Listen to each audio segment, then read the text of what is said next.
Well, it's good for all of us to be together. We're meeting today at an incredibly important time in the country, to state the obvious. And over the past 10 months, we've won passage of some, I think, extraordinary parts of our economic agenda.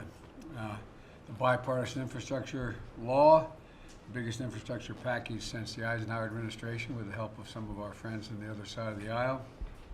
The CHIPS Act, a law to spur investments and microchips, which I might point out were invented here in the United States of America and refined. But the CHIPS Act is a gigantic investment, and it's going to create a number of jobs and technologies for the future.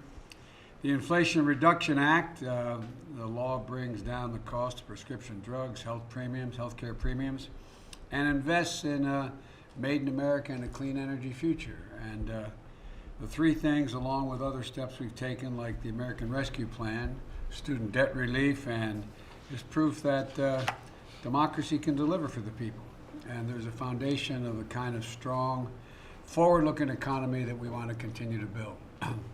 The economy with lower prices, more breathing room for middle-class families, an economy with good-paying jobs you can raise a family on and just have, as I said, just a little bit of breathing room, whether you went to college or not. An economy that leads the world in technology and clean energy, and an economy that ends our dependence on foreign sources across the entire supply chain. And so this economy that works for the country from the bottom up and the middle out, as I said from the beginning. I'm not a big fan of trickle-down economics. I find the trickle stops fairly quickly coming down. But when working folks are doing well, the middle class is doing well, the wealthy do very well. Everybody does well. And so today, I've assembled the cabinet to lay out in detail how we're going to implement each of these laws that we worked so hard to get passed, and we've gotten passed. And because passing these historic bills is only the first step in delivering to the American people, but it's just that, it's the first step. I've asked each relevant cabinet agency to come forward today with a plan to help get the American people and our economy on the right side as fast as possible, and to spend taxpayers' money wisely. I might add, with all these legislations we passed, Madam Vice President, we've still reduced the deficit substantially.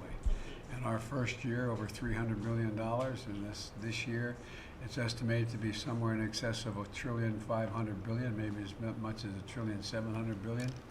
So, you know, we're going to spend the money wisely to buy American. For example, we're going to lower the cost of prescription drugs by letting Medicare negotiate prices with the drug companies.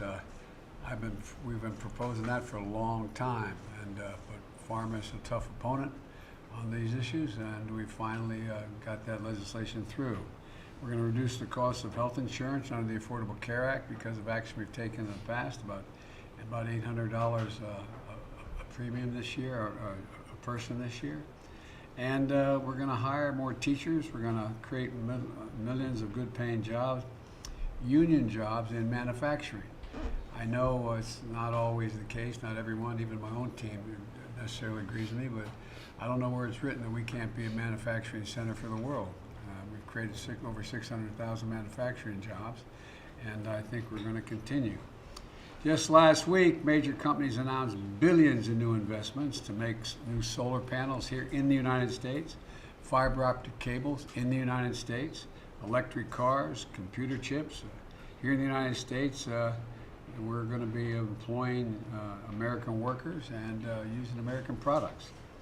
On Friday, I'm going to be going to the groundbreaking of a new state-of-the-art semiconductor facility in Ohio, the biggest investment of its kind ever in our nation. And we're finally bringing home jobs that have been overseas for a while. I've noticed some of the CAB members are smiling, but we're doing it, right? And we're making things here in America. We're making our supply chains more secure, and I believe we're winning the race to the future. Details matter, though. Execution matters, and I look forward to everyone here today giving me an update on your departments.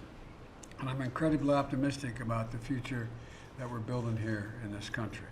But it requires solid work making these laws work. The devil's in the details. Mitch Landrieu, who can't be here today because his dad, who I knew well, passed away. His dad was a hell of a guy. His dad, way back early in the 60s, was way ahead of everyone in terms of dealing with racial equity in the South, particularly in Louisiana and in New Orleans. But anyway, he passed away yesterday. Mitch is doing a great job leading our team in implementing the infrastructure law. And earlier today, Secretary Raimondo announced the plan we're putting in place to get the CHIPS Act off the ground, and it's just the beginning. And separately, we're also hearing, we're hearing the latest from the Vice President and the Attorney General on everything our administration is doing to protect women and the right to choose in the wake of the Dobbs decision. And finally, I want to welcome John Podesta. Where's John sitting? There you go, John. You're directly under Roosevelt's portrait, so you're okay. John's a good friend. This is his first day on his new job. John, thanks for agreeing to come aboard. John's graciously accepted the task of helping implement the historic clean energy investments and in the Inflation Reduction Act. And his experience in the highest levels of government and the work being done by Gina McCarthy and Ali Zaidi are getting us to the point where it means we're going to hit the ground running. That's the whole point here.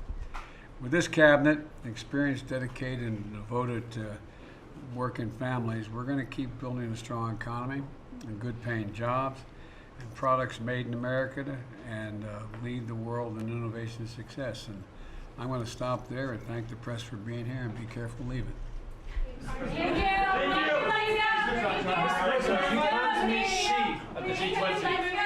go. Thank you guys. Message for Liz Truss. Thank you. Are you going to tell Liz Truss about the highlights?